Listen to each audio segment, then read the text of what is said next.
Oh, what's this, you ask? Let me tell you. This is a zine. A zine? I keep calling them zines. Anyway, it's a thing that was created from the Disability Students Centre for students who have specific learning difficulties. And this is to cope with the mental pressures of doing your degree at university. So I thought I would share it.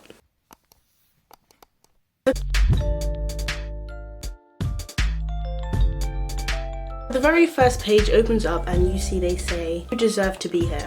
So it's no secret that a lot of students feel imposter syndrome, and that can happen regardless. But it's especially strong if you don't find yourself often represented in spaces like university. Especially when you've kind of been told very often that university isn't really where you find people like you. And we're not even going to touch on all of the things that represents. I'm just going to leave it hanging in the air. I'm tired. This is about students with specific learning difficulties. I'm not even sure if there's like a term, like a catch-all phrase. Disabled students. It's an interesting word because I remember at the big Cambridge University Freshers Fair, there was the CUSU stand, the Cambridge University Students' Union stand, where they had the Disability Resource Centre. Oh my god, so many words. Anyway, the student rep was there and she had badges that said disabled is a political term, and that was the first time I'd ever heard a phrase like that, and I was like, oh, what does that mean? And she was saying disabled is a term used to tell people that, yeah, you're the problem, because it's not that we're not catering to you, it's not that this world isn't inclusive, you just cannot function, you are disabled, you're off, like. And she mentioned stairs are political. We don't need stairs to get to places. You can have a ramp, but not many places have ramps or lifts or stuff like that. And that was just one example, and I didn't express it properly. So I really sat on that, and I really thought about that for a few days. Like, if we take disabled in the term that it's normally used to mean people who have different physical abilities than we do, they're really revisionist. But we knew that, and that's not what the video is about, for me to rant about how things are. We already know. So there isn't really a catch-all phrase. Basically, this is for students whose brains work a little bit differently. As I mentioned in my previous video, I have dyslexia. I'm dyslexic or whatever. I don't really care about the term, like, it doesn't bother me. The only thing that bothers me is the connotations that comes with. And to be honest, I was never afraid of saying it. When I did my tests and I went to university, and I would talk to people who were in professional settings, they would always say, you don't have to tell people if you don't want to. And I found that nice. It's a nice phrase, but then it also made me think, is this something I should be hiding? And then made me think that, one, if I was bringing it up, it meant that I wasn't good enough to just present my application form to them without the caveat that, hey, I'm a dyslexic student, and two, that I was kind of just like asking for attention, and three, that I was then giving people a negative perspective of me and my abilities. Part of that was probably in my own head. A lot of people are well-intentioned and they don't mean it that way, but that's how it came across. And I just want to say, however your brain works, that doesn't impede you from doing anything. That's the whole reason that I made my video and I spoke about my dyslexia, because there are plenty of dyslexic students at Cambridge, but they're not spoken about. There are students who are of all abilities, and that doesn't stop them from studying and excelling in their studies. Anyway, I can rant more about like my experiences with dyslexia in another video. This is supposed to be positivity. It's supposed to be helping you overcome those feelings when you don't feel good enough, and also to help you structure your learning that best works for you. So the first step is to acknowledge imposter syndrome, and to know that a lot of people feel it. A lot of people feel like imposters. And if a lot of people are feeling it, then you know that you can't possibly be an imposter. You have to let go of the image that there is a certain person that deserves to fulfill a certain space. It's not an easy task, as I can just sum it up in a phrase, but if you commit to doing that work and other people commit to doing that work, you can slowly get over imposter syndrome. And if you have bad grades, or you can't finish your reading list on time, or it just takes you a week to do what some people can do in 3 days, that doesn't add to the fact that you don't belong there. Do you know what it means? That's the way your brain works. Or maybe you haven't optimized your studying, but we'll get to that later. The next page also mentions something that I think is really important. It's to ask for help before you need it. There's this thing with mental health, traditionally like put down, I want to say, who don't want to ask for help because they're afraid that it reinforces the fact that they're lazy or they're weak or whatever. And so they won't ask for help until they are struggling. But before you get to struggling, you can be coping, trying to cope, not be okay. Just because you haven't had a panic attack or haven't like broken down, you haven't gone into some form of mental dysfunction, and I mean that in ways that your brain isn't working how it normally works. You don't have to wait until you get to that period where your body is shutting down, start looking after yourself and to start doing the mental self-care that you need to do. So you can talk to people. I recommend having a paper trail. Whether or not the advice the person gives you is helpful, having a paper trail really is important for your academics, because if it's written down and in a report and something happens, you can easily trace that through the paper trail and say, you guys were aware of what happened, you guys have the receipts, so you know why. So use that in your contextual analysis of my work. And when I say talk to someone, I don't necessarily mean you need to have a therapist or a counsellor. Or scratch that, you do need a therapist or a counsellor, but they take many forms. You don't want to overburden your friends or your family because it's not nice. But also they have their own problems. Like everybody should have a counsellor or a therapist because everybody is a little bit... This video is going all over the place. But find somebody that you really value their advice, and somebody who makes you feel better when you're down, and lean on them. Get out of your own perspective, because it's only one voice in your head and it's often the negative one. So, you know, a different book other than your own story of beating yourself up. How about that?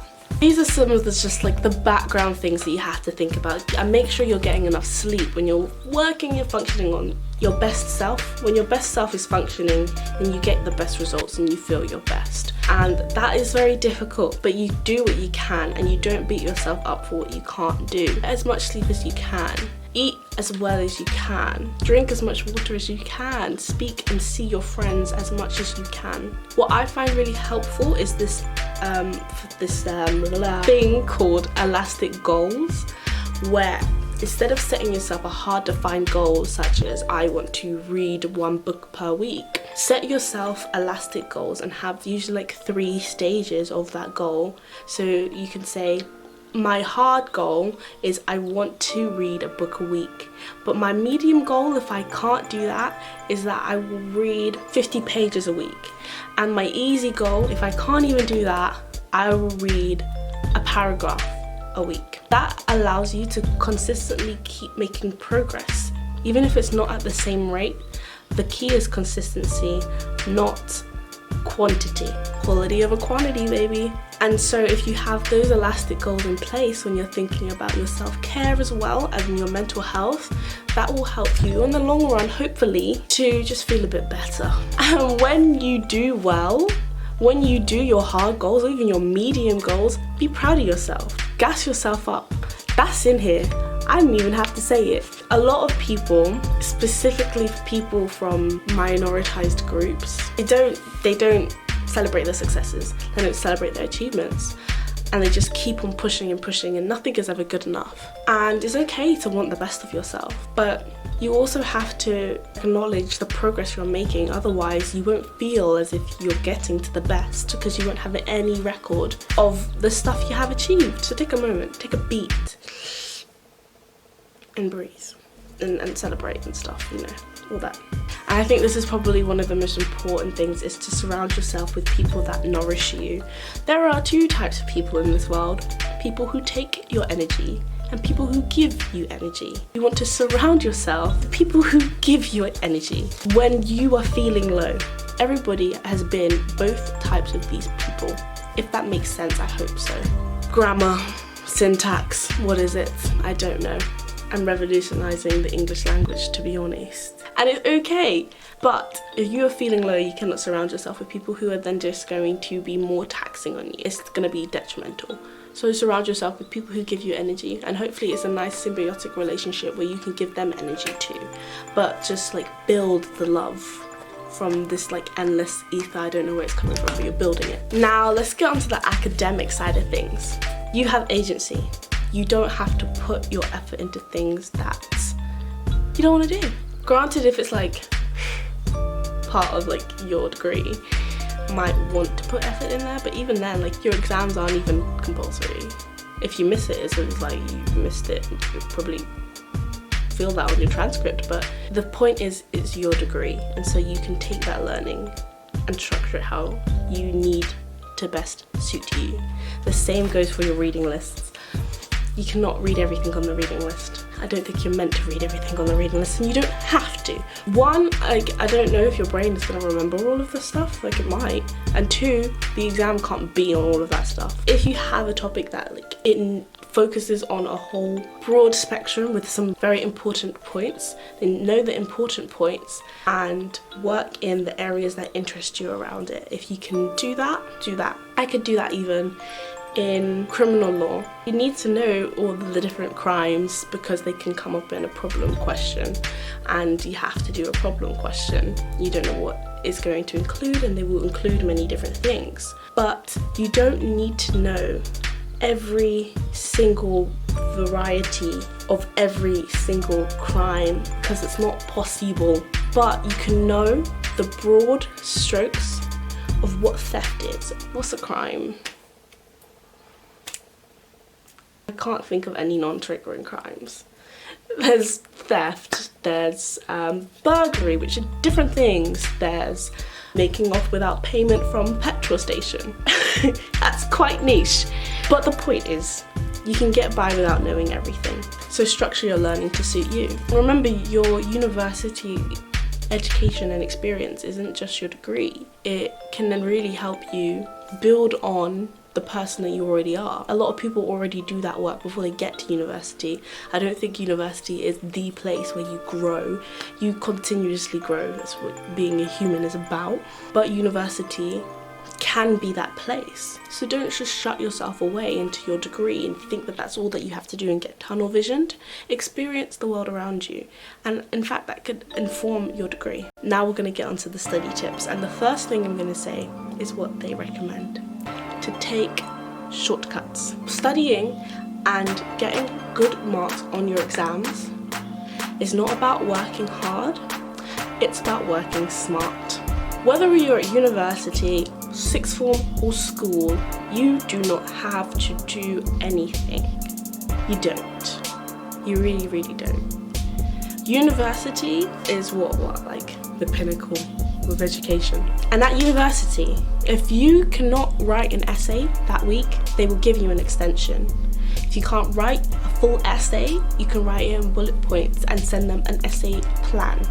If you can't even do that, ask if you can just have a conversation with your supervisor or your teacher talking about those topics, because you just cannot do it.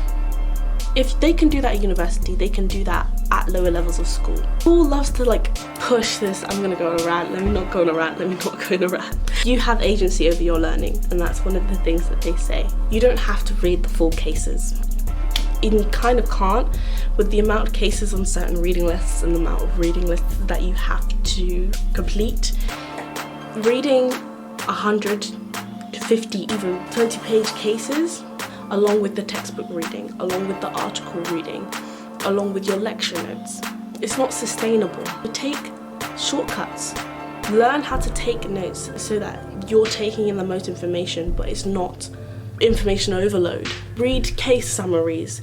There are so many online beautiful resources, websites for studying law. I know there are some for English because I use them all throughout A-level. And use these. There's e-law resources. Board is quite good sometimes. There's Law Teacher. I love them, honestly. There's open free Quizlet cards that you can read. Do that. Use borrowed notes. In Cambridge, there's kind of like a treasure trove of notes that just go around year to year, and sometimes college to college and sometimes sibling to sibling, where they just pass down the notes that they've already made and then they just tweak them and learn them, and that saves them a lot of time, but they're still learning the information and therefore getting their degree.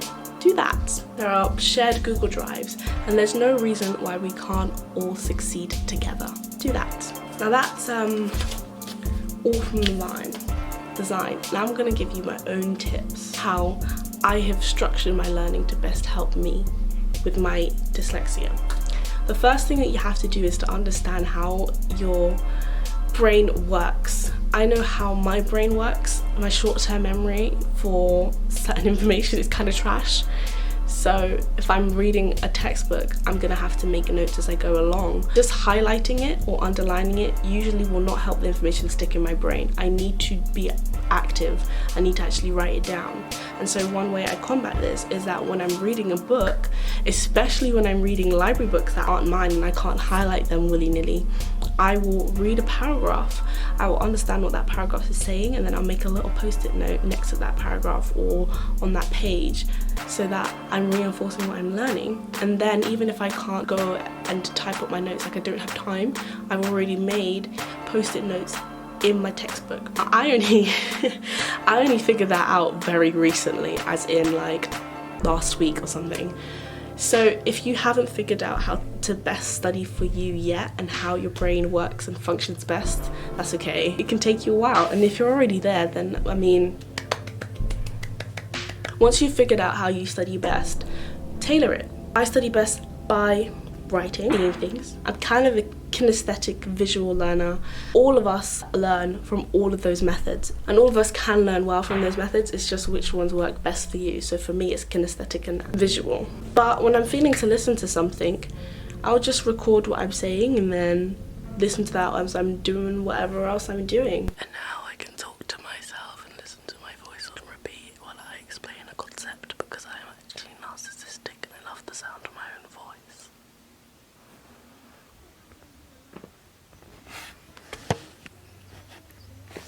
Oh, it's actually creepy. Sometimes having a situation to root that learning in really helps me remember it. If I attach something to a place, that really helps me remember it.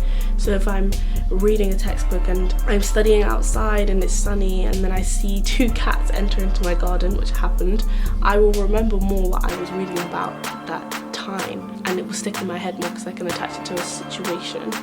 Time to pull out the nerds. Also, I recorded a video, and you'll see in that video, I talk with my hands a lot and I visualize things in my head. So if I'm reading a question and there are many different bits to it, one thing I will do is just like kind of act it out. And it's like, okay, so there's Jenny and there's Mark.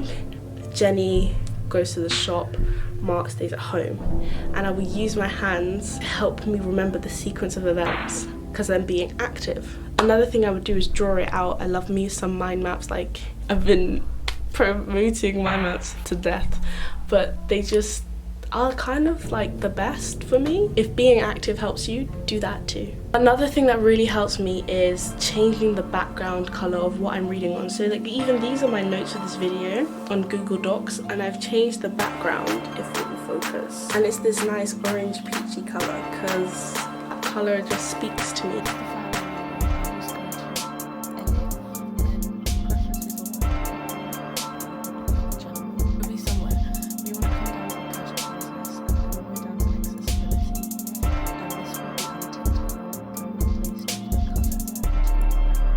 If you get tested for dyslexia, then you can get coloured overlays in your test. You can ask your assessor to test you for what background colour helps you the best. It can be quite common for people who have dyslexia, is that when you're reading text off a white background with black writing, it can actually distract you and the text can move about on the page, or you just have to read it multiple times to even kind of just like understand what's going on. Whereas if you change the background colour, if you're reading it on a computer, or if you get coloured overlays in your books, so it's the colour that helps you the best, then that can really expedite your reading time.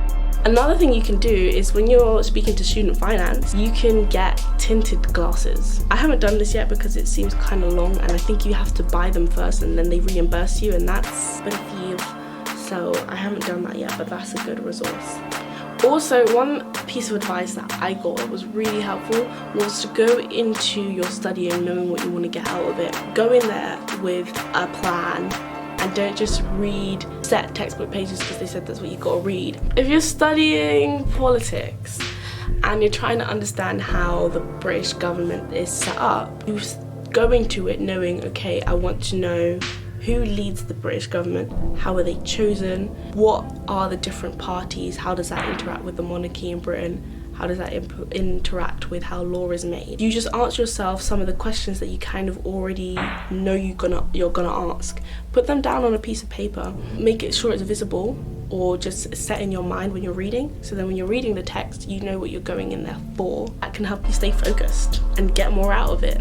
And also read faster, because buzzwords, keywords, you're looking out for them. And also something I do is if I'm reading an article, I'll read the introduction and then I'll go straight to the conclusion and I'll see if there are any interesting points there, and then I'll stop reading. And I still have my 2 lines for my reference in an essay. I didn't have to spend an hour and a half reading 10 pages, and I kind of understand their argument because the main points of their argument are gonna be in the intro and the conclusion, and if it isn't, then I don't need to waste my time on it. If there's something really important in the article, then I'll just see what word they've mentioned. So like if I'm talking about the effect of being married on criminals and them stopping crime, I'll look for those keywords and I'll type in spouses if it's online in like Google find, Control F, type in spouses and it'll come up, and I'll just read like that part. If I'm writing an essay and it's about the colonial effects in international law, then if I'm reading an article I'm going to type in colonialism, colonies, empire, and see what comes up and read that. All about being smart, you know, knowing what information you're going in to get, being very precise in getting that information. My mouth is dry, I've been talking for too long. And my last piece of note is to talk to student finance. They have resources for you. The DRC, I think it is, the Disability Resources Centre, and they can help you get resources, programs you didn't even know you could get. One thing that I figured out that's really helpful as well is on Google Docs there's a feature that turns speech to text. So you can just talk your essay and it will write it out for you. You do have to speak quite clearly, but it picks up words quite well, or at least in my experience. But you can't say period, you have to say full stop, because period they'll just write out period, and like punctuation is a bit funny, but other than that, just get your ideas down. Okay, and to wrap up this video, I'm gonna read the last page of the Vine. The zine says, most importantly, remember whatever magnitude of shit is going down, you are not alone. Then there are a load of resources on the back, but I mean, they probably won't be useful to you unless you're going to Cambridge. They're just like the student union pages. I mean, check your student union and see if they've got any stuff like that for you. This has been really nice when I bothered to look at it. It really helped. And I hope that even if your university doesn't have a resource like this video can help you. Anyway, that's all from me, and hopefully I'll see you in my next one. Sending all the love to all of you out there. Bye.